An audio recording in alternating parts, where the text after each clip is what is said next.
Philippine National Police will help the Department of Trade and Industry apprehend unscrupulous traders taking advantage of the latest calamity that hit the country.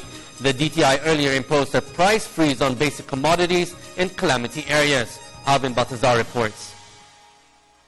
As the onslaught has finally ended, the PNP is now on a tight watch along with the Trade and Industry Department against several traders who may take advantage of the present situation by selling their commodities much higher to the supposed retail price. According to PNP spokesman, Senior Superintendent Ruben Teodoro Sindak, they are constantly coordinating with the DTI in connection with the price freeze that was implemented to all basic commodities. Sindak emphasized that they have the power to conduct an investigation and file the necessary charges against those who would violate specifically the provisions of Republic Act 7581, also known as the Price Act.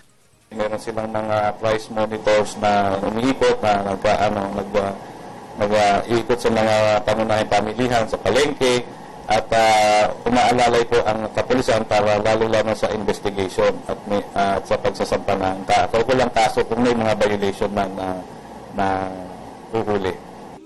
Imprisonment of not less than 1 year up to 10 years or a fine of not less than 5,000 to 1 million pesos await those who will violate the Price Act. The PNP likewise will go after hoarders who, instead of selling their items to the public, opted to keep it and make believe that they are running out of their commodity supplies.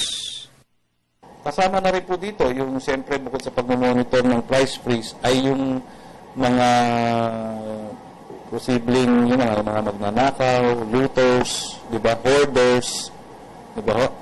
Importante yun na masiguro natin na ang yung regular na pangangalakal or business will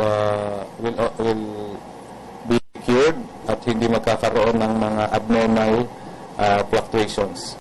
For the People's Television, Alvin Baltazar.